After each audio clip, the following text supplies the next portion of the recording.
Donc, dans le quatrième vidéo, on va présenter le PGCD de deux entiers ou bien de deux entiers relatifs non nuls.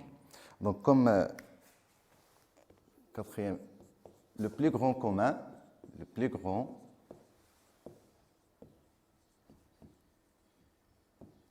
diviseur.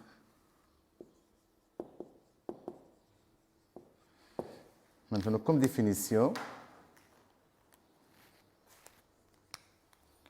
définition, soit A et B, deux entiers relatifs non nuls.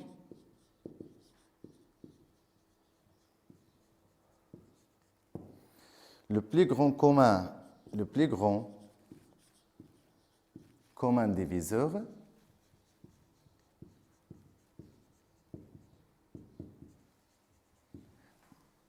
de A et B est le plus grand commun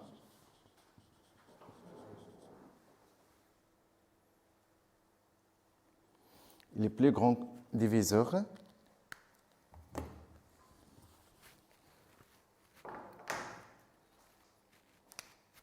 les plus grands des diviseurs positifs, bien strictement positifs, c'est-à-dire strictement positifs, et le plus grand commun diviseur, les plus grands des diviseurs positifs communs de A et B. On le note par A, B, ou bien le PGCD, ou bien PGCD comme notation de PGCD de AB. Un exemple. Par exemple, cherchons le PGCD de «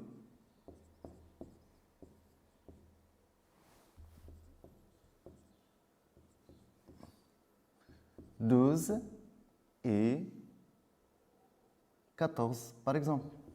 Donc les diviseurs 12 sont 1, 2, 3, 4, 6 et 12. Et de même façon, c'est les nombres négatifs. Donc moins 1, moins 2, moins 3, moins 4, moins 6, moins 12.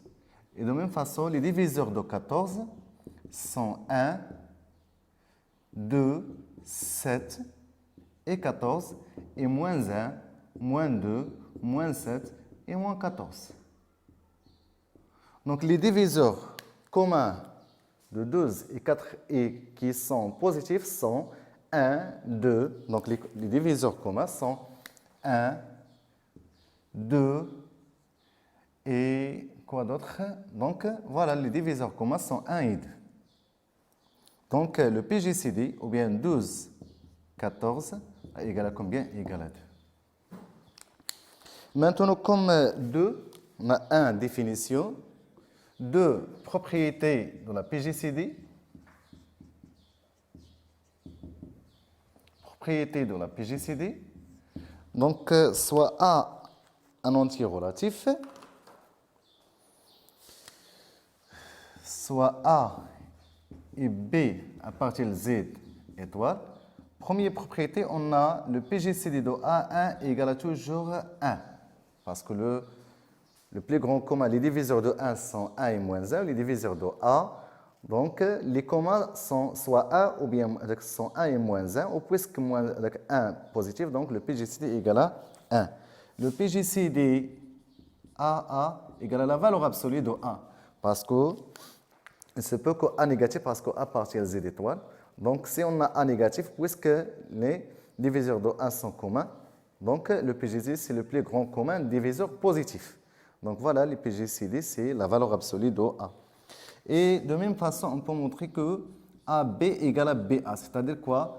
C'est le PGCD est commutatif. Ou égal à combien? C'est la valeur absolue de A, la valeur absolue de B. Donc au lieu de déterminer le PGCD de deux nombres négatifs, ou bien Dans Z, il suffit de déterminer le PGCD des valeurs absolues de A et valeurs absolues de B, c'est-à-dire que A et B sont deux nombres positifs à partir de N, étoile.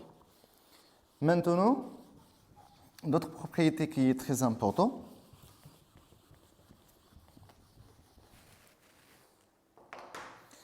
Si on a A divise B, équivaut que le PGCD de AB égale à la valeur absolue de A. Donc c'est très important cette propriété. Dernière propriété, si on a D divise A et D divise B, alors équivaut que D divise le PGCD. Donc on va appliquer cette propriété comme application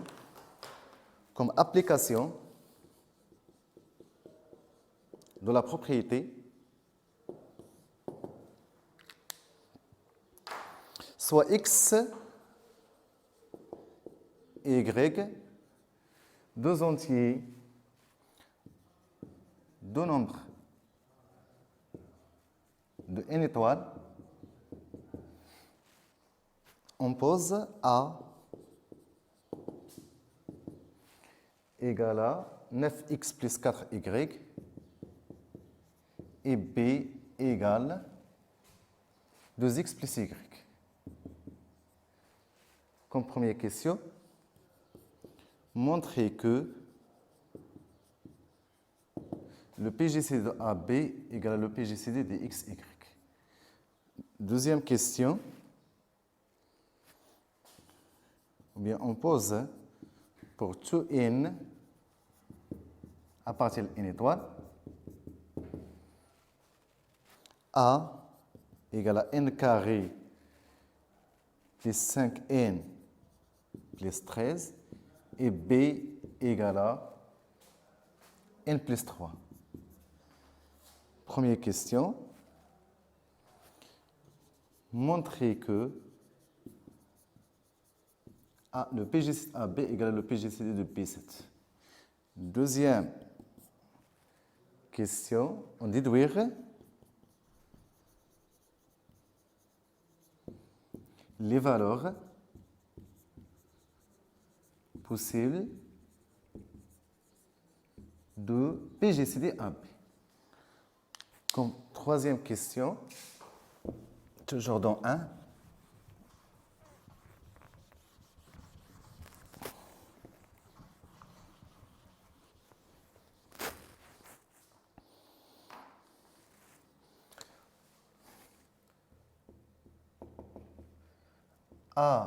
Le PGCD de AB égale à 7 équivaut que N est congrès avec 4 modulo 7.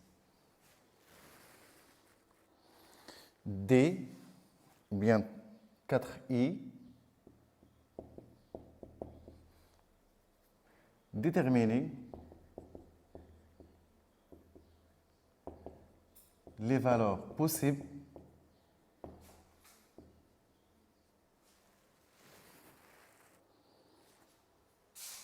de n qui appartient à n tel que le PGCD de AB égale à 1. Donc, cette application, c'est l'application directe de la propriété. Maintenant, on commence, donc les questions 1 et 2 sont indépendantes. Maintenant, comment montrer que A égale le PGCD de AB égale à le PGCD de XY. Donc, il se fait de quoi comme solution? Première question. Il se fait que de poser D égale à AB ou D' ou bien delta égale à le PGCD de XY. Donc on pose D égale à le PGCD de AB et delta égale à le PGCD de XY. Donc il se fait de montrer que, donc l'objectif de montrer que D il est inférieur de delta et delta il est inférieur à D. Donc, D divise AB. Regardez, on a D divise D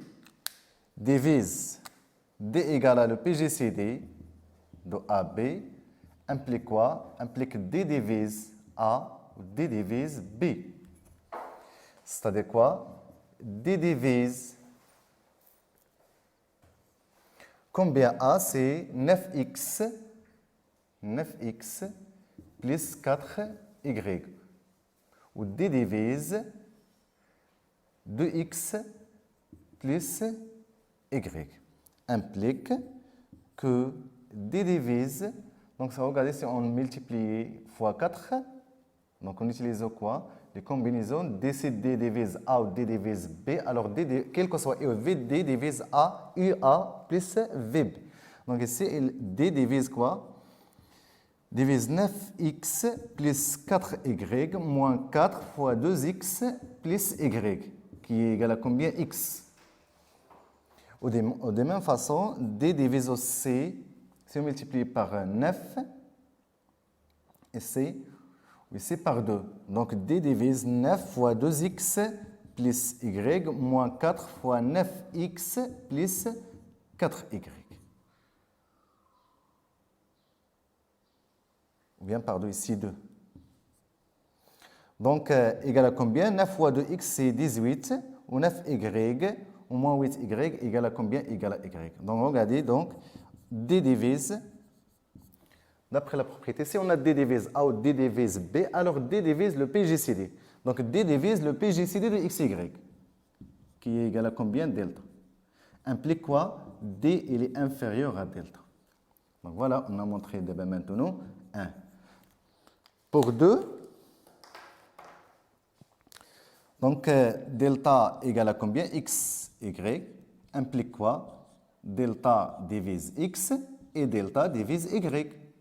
Implique aussi que delta divise X, combien A? A c'est 9X plus 4Y.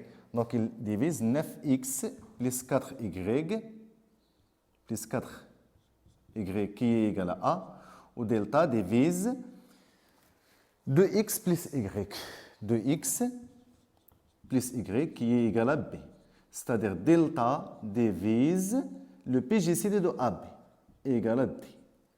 Donc, implique quoi? Delta, il est inférieur à D. N'oubliez pas que petit delta ou D sont deux nombres positifs. Donc, de 1 et 2, on déduit, de 1 et 2, on déduit que de 1 et 2, on déduit que D égale à petit delta parce que D et petit delta sont positifs. Maintenant, la question 2. On pose pour tout n à partielle n étoile, A égale à n carré plus 5n plus 13 ou B égale à n plus 3. De même façon, montre que A, le PGCD AB égale à le PGCD de B7. Donc, la CCC, il suffit d'écrire A en fonction de B. Donc, déjà, on a A égale à n carré plus 5n plus 13 égale à combien? Égale à n carré plus 5n plus 7 plus 6 plus 7. Qui est égal à combien? N plus 3 fois n plus 2 plus 7.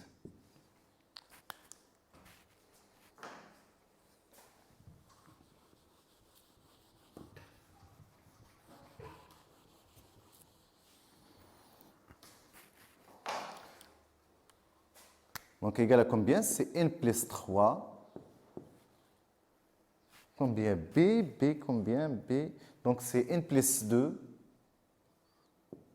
fois B plus 7. Donc, voilà. Maintenant, soit D1 égale à le PGCD de AB et D2 égale à le PGCD de B7. Donc, D1 égale à A, le PGCD de AB implique que D1 divise A ou D1 divise B. Implique que D1 divise B ou D1 divise A moins N plus 2 fois B. Donc, implique que D1 divise 7, parce que A moins N plus 2 fois B égale à 7, ou D1 divise B. Implique que D1 divise le PGCD de B7, qui est égal à combien? Donc D1, c'est divise quoi? Divise D2. Implique que D1 il est inférieur à D2. Maintenant D2. On a D2 égale à combien? Égale à B7. C'est-à-dire quoi? D2 divise B ou D2 divise 7 implique que D2 divise 7 ou D2, donc on va encadrer ça, D2 divise combien 7? C'est D divise B ou D divise quoi? N plus 2 fois B plus 7 qui est égal à combien? A. Donc implique que D2 divise le PGC de AB qui est égal à combien? C'est D1. Donc par conséquent,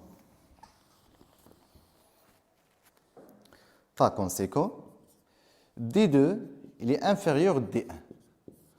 Donc on a montré D1 inférieur à D2, D2 il est inférieur à D1, D1 et D2 sont positifs, alors nécessairement D1 égale à D2. Qui, combien de D1? C'est le PGCD de AB égale à le PGCD de B7. Maintenant, comme question 3, montrer que, ou bien on déduire les valeurs possibles de A. Comme 3, les valeurs possibles. On a dit que AB égale à B7. Ou puisque les diviseurs de 7 positifs, les diviseurs, parce que le PGCD est toujours positif, sont 1 et 7, on peut noter des diviseurs de 7 qui sont positifs, l'ensemble des diviseurs de 7 qui sont positifs. Donc, nécessairement, soit le PGCD est égal à 1 ou bien 7. Donc, implique quoi? Le BGCD de B7 égale à 1 ou bien le PGCD de B7 égale à 7. Donc, voilà les valeurs possibles de PGCD de AB, soit égal à 1, soit égal à 7. Maintenant, la question, comment montrer que si on a le PGCD de AB égal à 7, alors on a l'équivalent, c'est-à-dire N congrès avec 4 modulo 7. On va montrer ça.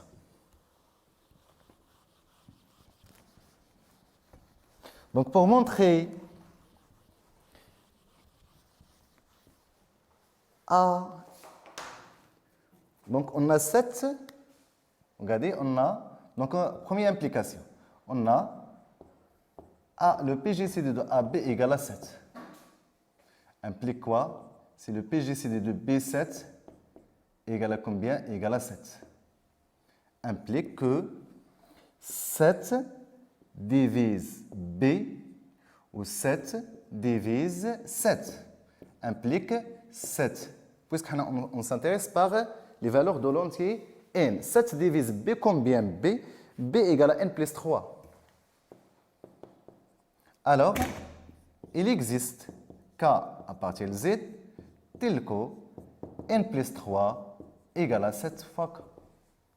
C'est-à-dire quoi? N égale à 7K moins 3. C'est-à-dire quoi? N est congrès avec moins 3 modulo 7.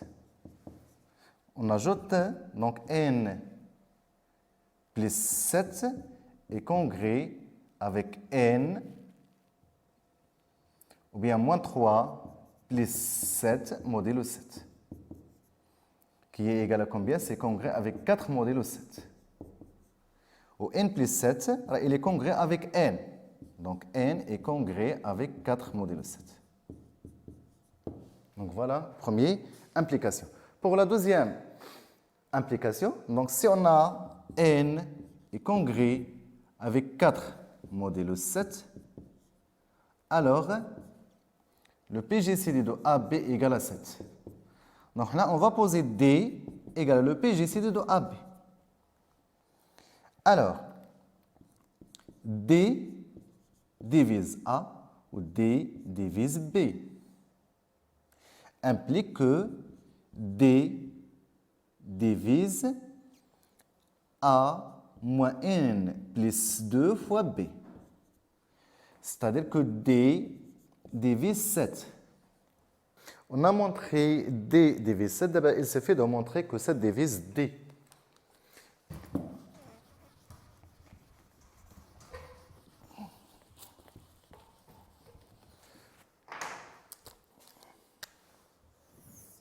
On a A égale à n plus 2 fois B plus 7 égale à n plus 2. B, c'est n plus 3 plus 7. Il suffit de remplacer maintenant n par 7k plus 4. Donc, égal à combien? 7k plus 4 plus 2, c'est 6. Facteur 2, 7k plus 4 plus 3, c'est 7 plus 7. Égal à combien? C'est 7. Facteur de quoi? 7k plus 6. Facteur de k plus 1 plus 1. Si on pose ça égal à k, alors implique quoi? 7 divise b. 7 divise a. Et puisque 7 divise b, et 7 divise b, donc, et 7 divise b, parce que b égale à n plus 3, n plus 3 la congrès avec 0 modulo 7.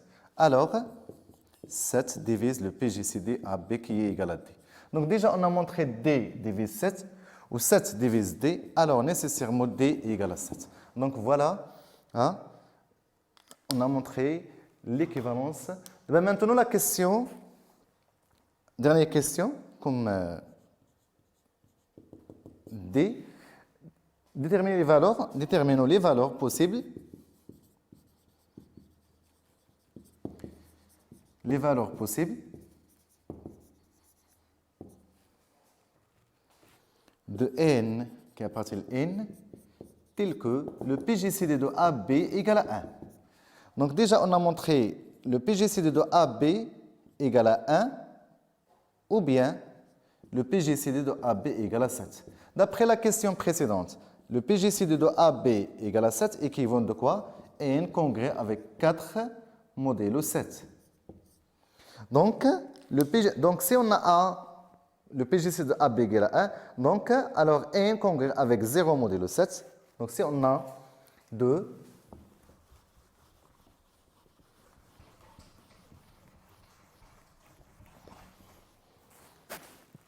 donc A, B égale à 1 équivaut de quoi? A ou bien N soit égal à 0 modulo 7, ou bien N est congrès avec 1 modulo 7, ou bien N est congrès avec 2 modulo 7, ou bien N est congrès avec 3 modulo 7, ou bien N est congrès avec 5 modulo 7, ou bien N est congrès avec 6 modulo 7. Donc voilà les valeurs possibles de N, soit s'écrit sous forme 7K ou bien 7K plus 1, parce que le reste de la division euclidienne de N par 7, soit 0, soit 1, soit 2, soit 3, soit 4, soit 5, soit 6, soit 7. Ou puisque le cas de N, le reste de la division N égale à 4, on a le PG égale à AB égale à 7. Donc nécessairement aussi, on a le PG AB égale à 1. Donc équivaut de N égale à 0, ou bien N égale à congrès à 0 modulo 7, ou bien 1 modulo 7, ou bien congrès à 2 modulo 7, ou bien 3 modulo 7, ou bien n congrès avec 5 modulo 7, ou bien n congrès avec 6 modulo 7. Donc merci pour votre attention. À la prochaine vidéo, Inch'Allah.